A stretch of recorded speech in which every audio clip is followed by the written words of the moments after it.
أعلن رئيس كتلة الوفاء للمقاومة النائب محمد رعد أن خلفية التطورات الأخيرة سوف تظهر من خلال مشاورات تشكيل الحكومة والبيان الوزاري، وعندئذ يبنى على الشيء مقتضاه.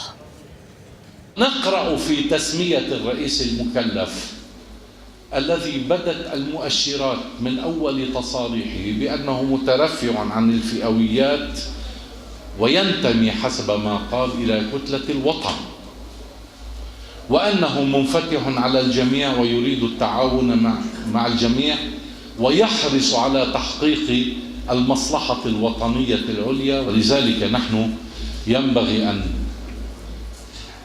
نكون إيجابيين ونتفاعل مع هذا الطرح دون أن نسقط من حساباتنا المحاذير، ونأمل في أن لا يكون هناك محاذير.